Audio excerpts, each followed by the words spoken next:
and welcome to Reportage. This is Danish bin Nabi. In today's segment of Reportage, I have a new book titled Lal Chowk, which is published by Speaking Tiger and authored by Rohin Kumar. The book talks in detail about the relationship between New Delhi and Srinagar and the present Kashmir after the abrogation of Article 370. Let's hear it from Mr. Rohin Kumar. Rohin, just for the audience, explain it to us when and how you did got associated with Kashmir. It would be probably in 2015 and 16. Mostly 2016, when Burhan Wani incident took place and the lockdown and curfews got imposed in Kashmir. Prior to that, I think it was again 2015-16 when an image from Syria emerged of Aylan Kurdi, a small boy on the coast. Hence, I started discovering a lot about conflict. I started reading about it. And meanwhile, this Burhan episode happened. And I had a few Kashmiri friends in JNU who gave me a completely different picture of what actually was shown to us on the media or what actually was being discussed among my own friend circle. So that intrigued me a lot. And hence, it was the first time, I think, 16, when I first visited the valley. And I found people very friendly. And I actually got to unlearn a lot of things in my first visit itself. And since then, this journey began. Rohin, why this? Let me ask you this thing. Why this obsession with Kashmir? I have noticed in many people. Why this obsession with Kashmir? There are many other disputes like the Northeast dispute, the Punjab thing is there, and the rest of the things. Why this obsession with Kashmir? Danish, for me, it's not an obsession, but I think it's been a responsibility. And I say that again with a lot of responsibility. That why I say, because see, a lot of times it has been asked to me that I am a born Bihari. For last 15, 16 years, I'm in Delhi, and now I have been writing on Kashmir of late. Uh, so I'll tell you, elections in North India do have Kashmir as one of their election issues, right? So I have found it very amusing. Also, the way Kashmir is used as a metaphor uh, in the Indian mainland. So, because if a Kashmiri writes about their own, I mean, a lot of writing has been on Kashmir already. Foreign writers have written it, Kashmiris have written it, but it all has been discarded by the Indian politicians or the Indian state itself, saying that it's a biased account of opinion, right? Hence, and a lot of non-Indians, non-Kashmiris too have written, but their writing did have a certain amount of biasness towards the Indian state, and they would always put the Indian state's perspective when they write a book of sorts, right? So when I discovered and when my journey of unlearning began, I thought it's an responsibility to tell to at least my own people, Hindi heartland, from where I belong to, that you understand Kashmir. Kashmir has a different perspective altogether. Whatever we know about Kashmir is not true. It has manipulative narratives everywhere. So I thought it's my responsibility to put the facts as it is, the perspectives as it is. Yeah. Rohin, point well taken. Let me ask you, was this book first published in Hindi? Then it got Yes. translated? Yes.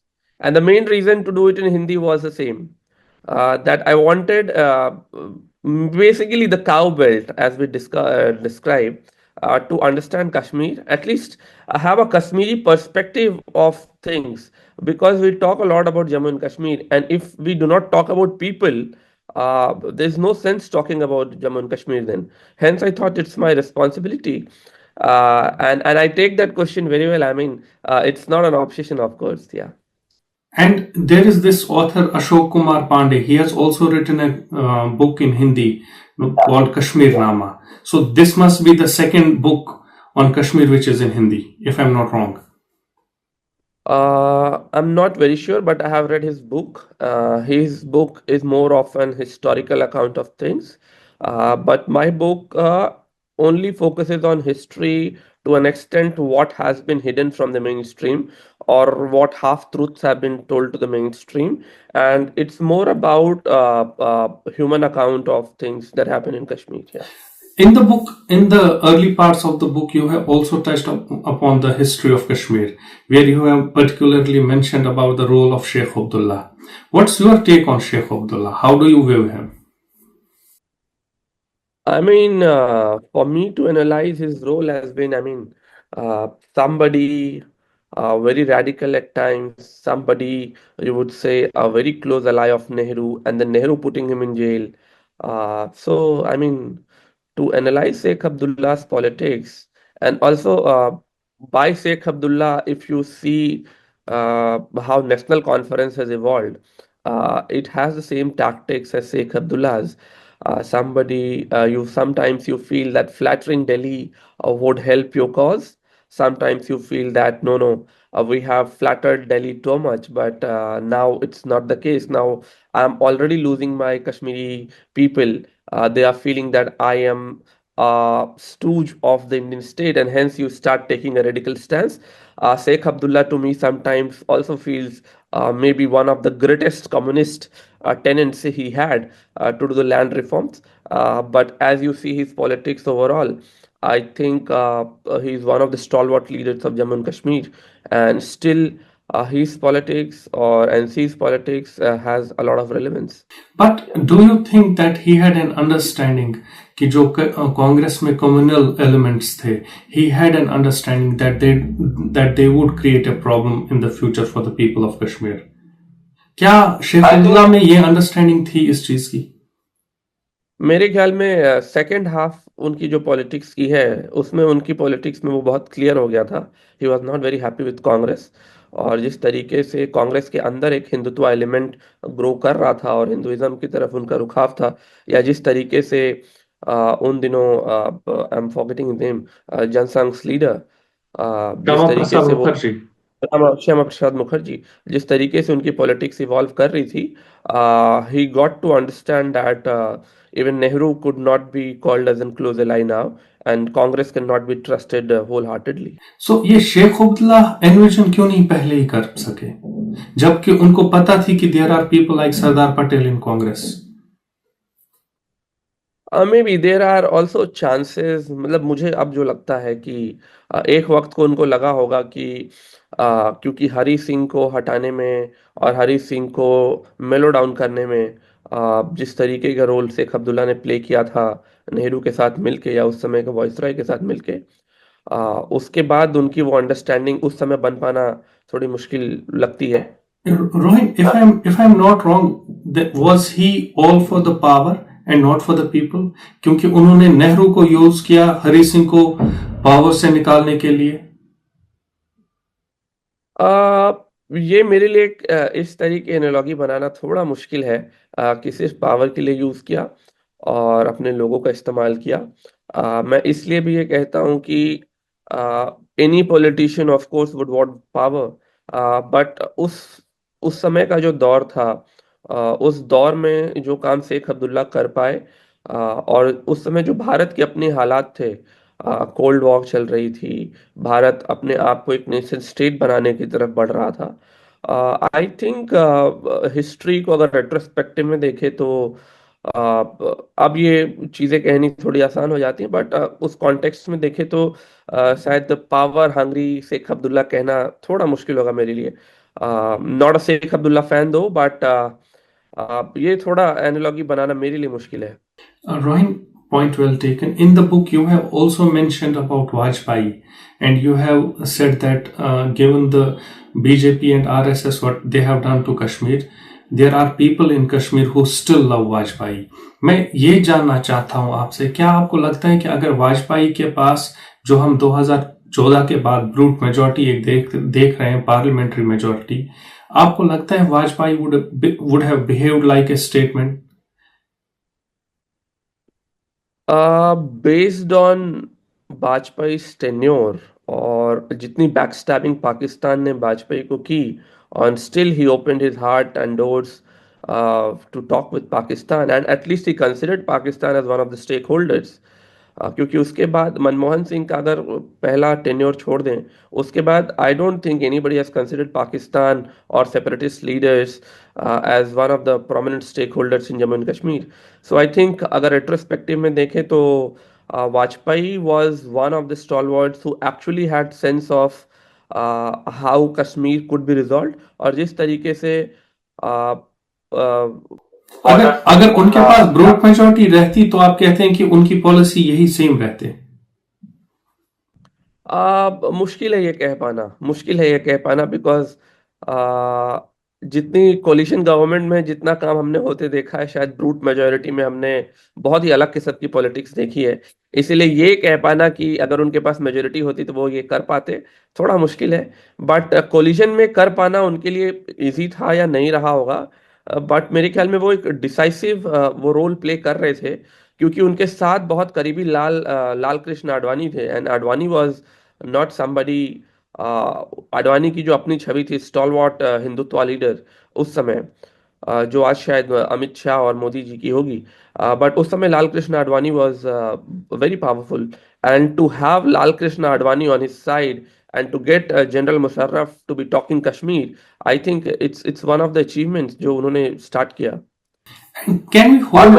एक और बात जी जी. दानिश, मैं अपनी बात इसके साथ इसलिए भी कह रहा हूँ, और इसीलिए कश्मीर के अंदर मीर वाइस को ये बड़ी उम्मीद थी कि जब मोदी जी का नाम 2013 में अनाउंस हुआ कि he would be the prime ministerial candidate from the side of BJP, तो मीर वाइस ने स्टेटमेंट दिया कि they are very welcoming Narendra Modi, also because उन्होंने बीजेपी का एक टेन्योर देखा था, और जिस तरीके से बीजेपी के टेन्योर में आई डोंट से वो बहुत पीसफुल पीरियड था, बट एटलीस्ट एक कॉन्फिडेंस बिल्डिंग मेजर की शुरुआत थी. एजेंसीज को बहुत साफ गाइडलाइंस थी कि you have to engage with people rather than उनको शक की बिना पे उठाना. वो सब चीजें थोड़ी थोड़ी वो धीरे धीरे टैकल करने की कोशिश कर रहे थे वो लोग, और उस समय आर्मी का भी जो बर्ताव है थोड़ा बेटर था.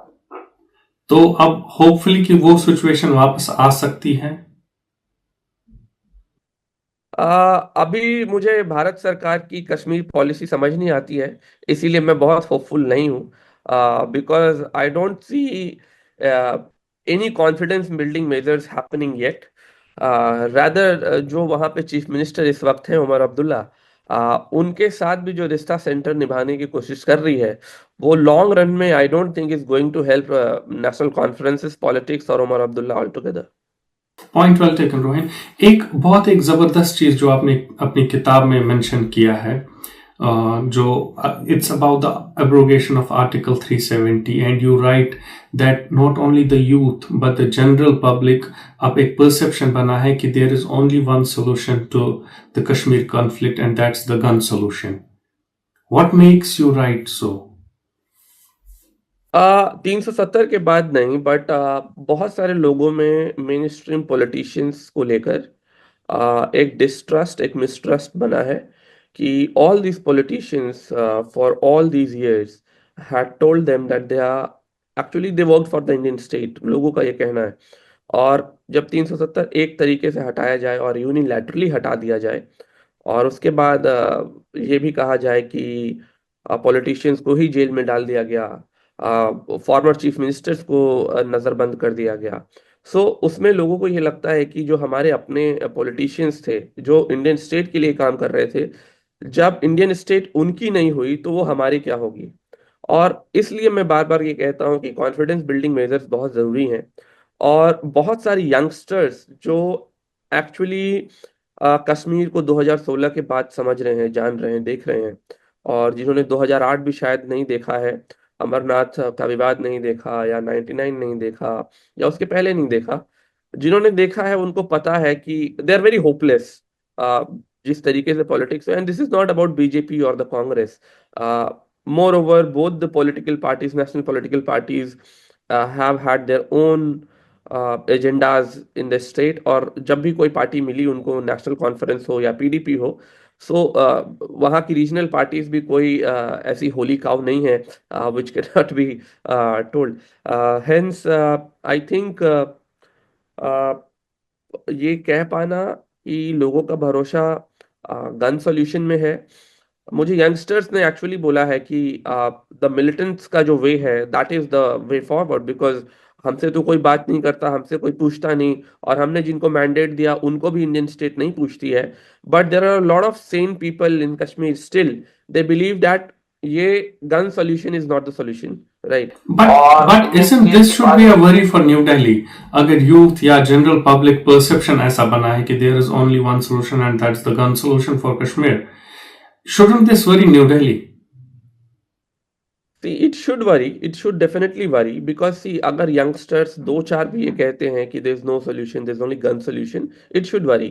और इस नारेबाजी से ज्यादा जो फियर होना चाहिए स्टेट को, फियर से ज्यादा एक मीनिंगफुल डायलॉग करने की जो कोशिश करनी चाहिए स्टेट को, इससे ही होनी चाहिए, where people lose their own trust in the state.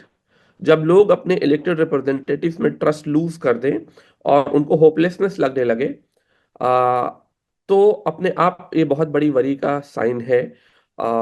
तो इसीलिए आई थिंक जो इलेक्शंस अभी हुए, वो अगर 2 साल 3 साल पहले हो गए होते, तो it would have been a better thing to do, rather than having DDC elections और डेमोक्रेसी इंस्टॉल करने का जो सारा वो उन्होंने ड्रामा प्ले किया।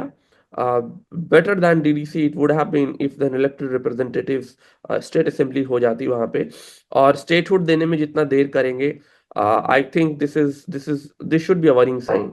न्यू दिल्ली को स्टार्ट CBMs इमीडिएटली करनी चाहिए, एम आई राइट? क्या आप फिर से न्यू दिल्ली को CBMs जो हैं कॉन्फिडेंस बिल्डिंग मेजर्स वो इमीडिएटली।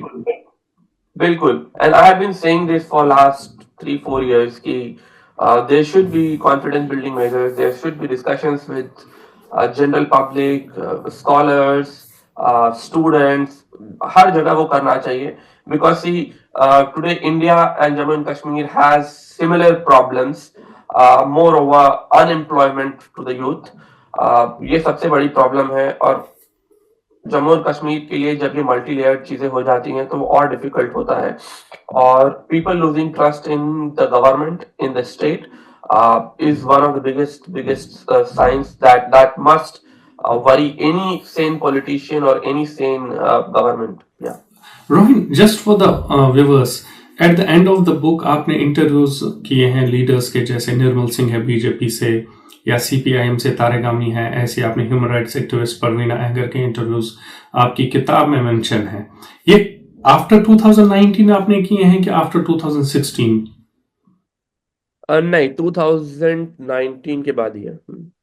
परवीना अहंगर के interviews, I mean that has been, मतलब उनसे मेरी मुलाकात बहुत पुरानी रही है, और उसमें कुछ बातें जो वो किताब में होंगी वो 2019 के पहले की भी होंगी, क्योंकि कुछ लोगों के उसमें बयान आप अगर पढ़ेंगे तो आपको रिफ्लेक्शन मिलेगा कि 19 के पहले वो कितने होपलेस हैं, 19 के पहले भी होपलेस है, बट 19 में उनको लगता है कि अब तो क्या ही बचा। सो देर हाँ, रोहिन, ये आपसे मैं जानना चाहता हूँ कि आप कश्मीर आए, आपने वहाँ रिपोर्टिंग की है हिंदी में, इंग्लिश में, फिर किताब भी आपने एक लिख दी, तो आपका परसेप्शन और पर्सपेक्टिव कितना चेंज हो गया, और आपका जो पर्सपेक्टिव है ऑन कश्मीर वो कितना डिफरेंट है than anyone in the mainland India? मेरे लिए Kashmir has been a learning lab, I would say, because मैं जहाँ पला बढ़ा और जिस सर्कल में रहा, वहाँ हम भी कश्मीर को लेकर वही समझते थे जो फिल्मों में हमें कश्मीर दिखाया जाता था। एंड और आज मुझे ये बोलने में कोई शर्म भी नहीं है, बिकॉज मेरी जर्नी वहाँ से शुरू होती है। There is a movie of Sunny Deol, Maa Tujhe Salaam, and there is a dialogue where it says कि दूध मांगोगे तो खीर देंगे, कश्मीर मांगोगे तो चीर देंगे। सो हमारी अंडरस्टैंडिंग बिल्कुल ऐसी बेसिक हुआ करती थी बचपन से लेके। और कश्मीर के बारे में we all had opinions in our own home towns, but we never knew Kashmir, we never met Kashmiris. हमारा कश्मीरी इंटरेक्शन वाज ओनली फेरी वाले जो सॉल लेकर आते थे, उनसे था, and they would not talk politics of course, but हमारा कश्मीर का गेटवे वाज ओनली दिस फेरी वाला सॉल जो लेकर आते थे। But once I went to met people around JNU, I met my own friend, made my own friends, because क्या होता है कि Kashmiris don't open up also, because they know कि सामने वाली की अंडरस्टैंडिंग इतनी है तो इससे बहस करके कोई फायदा नहीं है। So once you also have to get into own confidence building measures with the Kashmiris to still engage, और जो मेरी लर्निंग का प्रोसेस शुरू वहां से हुआ जब मैंने बोलना बंद किया और मैंने सुनना शुरू किया. I started hearing them out and that help me shape my own understanding and started reading a lot on Kashmir. और जब मैंने कश्मीर पे बहुत पढ़ा तो मुझे एक चीज बहुत साफ हो गई, जो इंडियन ऑथर्स ने लिखा है और जो कश्मीरीज ने लिखा है और जो फॉरेन राइटर्स ने लिखा है. तो Kashmiri and foreign writers are on one page और on one side, and Indian authors लिखते लिखते कहीं ना कहीं इंडियन स्टेट को वो लेके आ जाते थे. So that started giving me feeling कि यार राइटिंग के साथ तो ऑनेस्ट होना बहुत जरूरी है. I mean if you are there on the ground and if you are meeting Kashmiris and if they say anything दे से, हो सकता है उसमें फैक्ट्स नहीं हो but they might be part of narrative. You must be documenting them because that's your job. It's your not job to please the state और the government. और ये किसी को तो करना पड़ेगा. I know a lot of my Kashmiri counterparts know all these things but they cannot write, they cannot speak about it. and hence ये मेरे लिए और बड़ी रिस्पॉन्सिबिलिटी लगी कि यार अगर मैं लिखूंगा तो it will make a difference because मेरे लिए क्या होगा कि I can not stand with Kashmir बहुत सारे इश्यूज बिकॉज मेरे बाप दादा कश्मीर में नहीं रहे हैं, या neither I have suffered anything what Kashmiris have suffered. So I'll always be an outsider. So I can bring an outsider's view of Kashmiri perspective to the Indian mainstream. और इसीलिए मैंने ये कोशिश की कि मैं कश्मीर की किताब हिंदी में लिखूं, क्योंकि जो मैंने कश्मीर में किताब लिखा है कश्मीरीज के लिए ये रिलेटेबल है बट कश्मीर के बाहर के लिए ये बहुत शॉकिंग है. तो मैं वो शॉक देना चाहता था कि आपको ये नहीं पता है because people do not understand what actually torture is. Putting somebody in jail for Kashmiris sometimes can be a privilege if you're not tortured, right? So इतना multi layered चीजें हैं. और मैं ये कहूंगा कि पिछले 8-10 साल में चीजें थोड़ी बदली हैं टॉर्चर के सेंस में जब वो कैंप्स बदले हैं. But if you look back 2 decades, आज भी जो ट्रॉमा है लोगों के अंदर या जो फैमिलीज के अंदर या जो गांवों के अंदर जो आपको मिलता है, और कश्मीर के अंदर खुद मेरे लिए इतनी अमेजिंग अमेजिंग एक्सपीरियंसेस रहे हैं. There is part of Srinagar जिसको कश्मीर में क्या होता है उससे कोई फर्क नहीं पड़ता. They are unaware about it what happens in Kashmir, right? So they will also talk to you as a South Delhi person कि अच्छा ये भी होता है कश्मीर में, हमारे कश्मीर में होता है, हमें तो नहीं पता. So you feel sometimes shocked कि यार आप कश्मीरी हो, आपको नहीं पता. So there is also a lot of ignorance in the elite political class in Kashmir itself. So इसीलिए मैंने ये तय किया था कि श्रीनगर से भी पॉलिटिक्स समझने में दिक्कत हो जाएगी. Hence I started visiting down south. और डाउन में मैंने देखा साउथ कश्मीर में जो पर्सपेक्टिव था या जो लोग मुझको लेके भी हॉस्टाइल हो जाते थे जब बात करता था मैं, तो मुझे लगता था कि यार ये तो बड़ा डिफिकल्ट है. मतलब ये बिल्कुल ही अलग दुनिया है. Because I remember sometimes I am reaching at a site जहां पे मिलिटेंट्स को रात में मार गिराया है, इनकाउंटर चला है, और गांव के लोग बिल्कुल हॉस्टाइल हैं because they are seeing an Indian face. मतलब एक काला सा सांवला सा एक आदमी गाड़ी में है कश्मीरी ड्राइवर के साथ. So my Kashmiri driver would say कि do not engage with people, आप जस्ट गाड़ी में बैठे रहना, बिकॉज आई न्यू कि उनके अंदर बहुत गुस्सा है इस वक्त.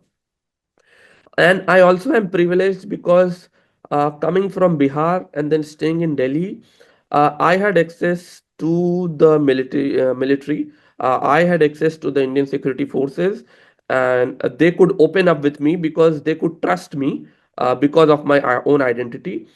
So I think ये कश्मीरीज के साथ ये privilege नहीं है. Hence they would not be getting a lot of insights. Yeah. Rohin, my last question of this interview, of this interesting interview, in the book you have also mentioned about the conflict economy. By any chance, is it booming in Kashmir as well? Of course, of course. I mean, there is a lot of effort put in the state anywhere to just show कि conflict है.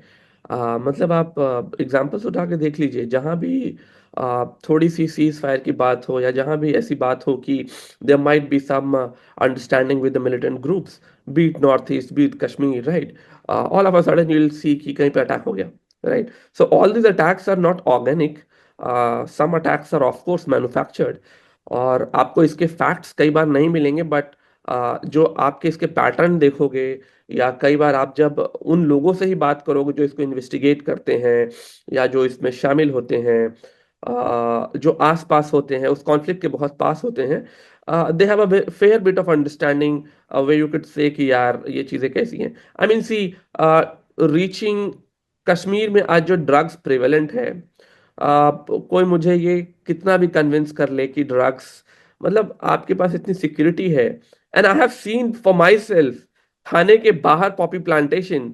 मैं और किसी और को क्या बोलूं, थाने के बाहर आई have scene Poppy plantation in Kashmir. And So all these things you have mentioned in the book meticulously. या सो मेरे लिए ये बड़ी चीज है, क्योंकि देखिए हम लोग अफीम को लेके, गांजे को लेके इतनी बहस करते हैं। शाहरुख खान का लड़का 2 ग्राम गांजे के साथ पकड़ा जाता है, फिर वो छूट जाता है कि नहीं हुआ, और इतना बड़ा बवाल होता है। थाने के बाहर प्रॉपर पॉपी प्लांटेशन हो रही है, और इसी पॉपी प्लांटेशन की वजह से, या जो एक तरीके से सो कॉल्ड वजह है मणिपुर में, उसकी वजह से देखो कितना कॉन्फ्लिक्ट हो रहा है। So to me it has been very amazing experience, क्योंकि हम जो किताबों में भी कई बार पढ़ के जाते हैं तो उसको एनालाइज करने का मौका मिलता है, और ग्राउंड पे आप जाते हो तो आपको लगता है कि यार ये तो मेरे आंख के सामने हो रहा है, why has it not been written now. कोई रिपोर्ट क्यों नहीं करता इसको, कोई लिखता क्यों नहीं इसके बारे में। मतलब I am telling you, I have been stopped by security forces multiple times highway पे, और हाईवे पे मतलब तब भी रोका गया है when I have been knowing commanding officers at a lot of times, right. और उसके बाद उन्होंने रोका है, पूछताछ किया है, कई बार मेरी गाड़ी छोड़ दी है, कई बार रोक के वो पूछताछ कर रहे हैं, और मेरे साथ जो कश्मीरी लड़के बैठे हैं उनके साथ पूछताछ कर रहे हैं कि ये कहाँ से हैं, क्यों जा रहे हो ये। तो I have had all sort of experiences, and I have heard a lot of things, and even from Kashmiri policemen itself, Jammu Kashmir police के लोगों ने जो चीजें शेयर की हैं, I mean, I still say कि a lot of things has not been written because मेरे लिए वो factually prove करना या उसको substantiate करना बहुत मुश्किल था। But there are a lot of things, retired police officer से आप बात करो अगर, जो रिटायर्ड हो गए हैं, they will give you a lot of insights. So मेरे लिए they have been gateways to understanding Kashmir, कि कैसे कभी बॉम्ब ब्लास्ट हो जाता है, कैसे किसी को खरोंच तक नहीं आती और सिविलियन मारे चले जाते हैं, राइट। इनकाउंटर में कहीं किसी को कुछ नहीं हो रहा, it's only militants being killed, and militants being killed मतलब उनके सिर पे गोली लग रही है, और पुलिस वालों को अगर कहीं लग भी रही है या उनको कभी प्रूव करना है तो किसी के पैर में गोली लग रही है। So it has been all मतलब इनकाउंटर्स हैव अ पैटर्न। अगर आप इनकाउंटर डायरीज पढ़ो, be it encounters that is happening in Uttar Pradesh, और be it the encounter that has happened in Nagaland और Manipur and now Kashmir, so to you it will feel like ये police का अपना एक स्क्रिप्ट है कई बार, सब जगह एक ही जैसी चीजें क्यों घट रही हैं। रोहिन, बहुत लंबा डिस्कशन चला। मैं आपसे अब लास्ट एक क्वेश्चन करना चाहता हूं और उस पे हम ये इंटरव्यू वाइंड अप करेंगे। What do you think is the solution for Kashmir? See, frankly, Danish, I am nobody to suggest a solution because I'm not a Kashmiri. Solution must emerge from Kashmiris themselves. They should be taken into confidence. They should be coming to a consensus that this is what they want, right? This is a thing that has to happen between, because I am not at all a stakeholder in Kashmir. All I know from my own understanding, from my own experiences, everybody wants peace. Everybody, I mean, when I say everybody, I particularly mention general public, general civilians in Kashmir want peace. Uh, it comes through anyway, and जब तक armed rebellion से कभी peace नहीं आएगा, everybody understand this, बस because hopelessness इतना ज्यादा है कि there is armed rebellion. But still I feel Kashmiris by nature are not somebody who believe in violence, because अगर वो वायलेंस में बिलीव करते और जितना टॉर्चर और जिस तरीके का सब्जुगेशन वहां रहा है, everybody could have picked up guns, but that has not been the case. Hence I think Indian state scholars, academicians, general public, elected politicians, or elected politicians have a greater role in this, to have the society talking about it, to take them into confidence, and a lot of it right now relies on Omar Abdullah, because जिस तरीके का mandate उनको मिला था, just I take 30 more seconds, जिस तरीके का mandate Omar Abdullah को मिला है, it has been a very emotional election for Kashmiris. जिस तरीके से जमात इलेक्शंस में आए, people did not vote for Jamaat, right? Hence, that is also one of the things. आप जमात को भले ही कह लीजिए कि they were playing stooge of Indian state or anything. But if you say proxies of Indian state जो कहा जा रहा था उस समय, who is not a proxy of Indian state that ways, if only Jamaat has to be blamed about it, right? So I say जो elected इस वक्त politicians है, जो MLAs हैं, उनके ऊपर बहुत सारी responsibility है, because if people again lose their trust into the government, आगे के elections और आगे का Kashmir would be difficult to handle, because there is already a population youngsters की जिन्होंने बहुत कुछ देखा है और वो होपलेस ही हैं एक तरीके से. बट कुछ बेसिक रिक्वायरमेंट्स हैं कश्मीर में. अनएम्प्लॉयमेंट, जो बार बार मैं कहता हूँ, unemployment is one of the things that must be addressed. Education, contractual jobs जो चल रही हैं, these are things that must be taken care of. और इन्वायरमेंटल जो डिग्रेडेशन है कश्मीर के अंदर, आई थिंक वो बहुत इंपॉर्टेंट है, because that is going to impact tourism all together. और Kashmiri Muslims, Kashmiri Hindus, Kashmiri Sikhs, they all are Kashmiris, and hence they need the same treatment. So, Rohin, you are saying that the solution must emerge from the Kashmir only. Yeah. And let's conclude this long interview on this very note. Let me hold your book once more so that it reaches maximum people. They buy it, read it, and understand what the Kashmir conflict is all about. Rohin, pleasure talking to you. Thank you very much. Please subscribe to our channel Reportage and press the bell icon to remain updated.